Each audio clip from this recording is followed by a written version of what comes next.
In Burley. Thank you, Mr. Hollowbone. And many speakers this morning have started by declaring whether or not they have visited Sri Lanka. And the reason that I intervened on the Honourable Lady to ask her is that I visited Sri Lanka just a few months ago in July last year and spent 8 days there travelling all over the country. I didn't just fly into Colombo. I went to the north, I went to the east, and I went to the south. I went to Jaffna and Kilnochy, I went to Trimcommely, I went down to Kandy and to Hambantota. I went to all of the rural areas, not just the towns and cities.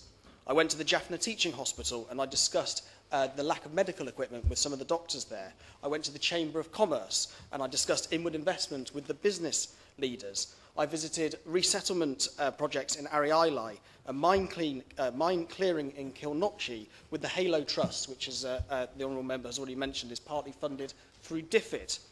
I met with the President in Kandy, and I also met with the leader of the opposition, Mr. Sampanthan, for several hours in Trimcommely, and I recognise the conversation as the Honourable Member for North Antrim reflected, and I remember him telling us about the fact that he wanted a bicycle for every one of his people, and that was his main priority.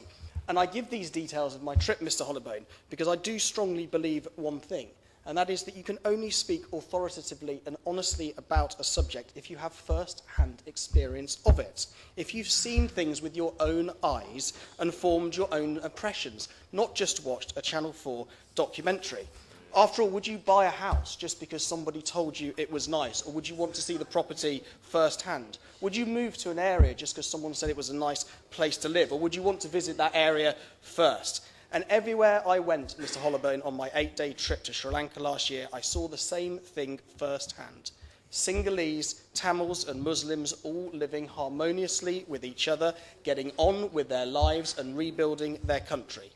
I saw the different communities and the faiths living beside each other after their horrendous civil war. I saw Sinhalese boys and Tamil girls playing together in the school playgrounds of the schools that we visited.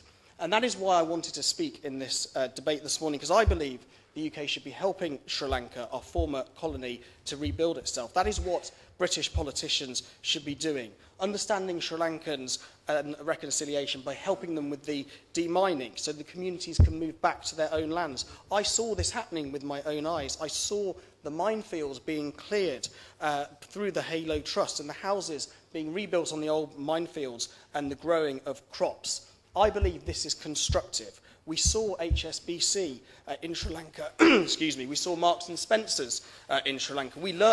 I learned that the software that runs the UK stock market is based in Sri Lanka. All of this is positive. This is about jobs and livelihoods. And we should be having a debate, I think, about encouraging trade to Sri Lanka. British politicians should be leading business trips and delegations of British companies over to Sri Lanka to encourage Sri Lankan business and British business to work together. Britain now has the second highest number of tourists to Sri Lanka, a country that desperately needs tourists' pounds. And I don't believe this debate will help with any of that rebuilding process. It is a negative debate.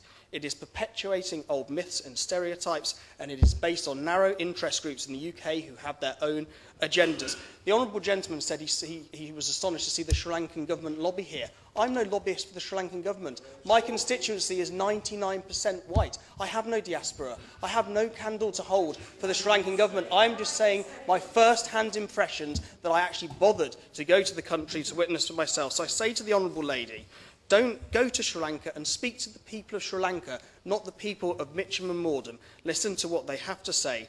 I found a country at peace with itself, and that is what we should be debating and supporting, helping Sri Lanka build a better future for itself rather than letting the extremists in the UK divide it.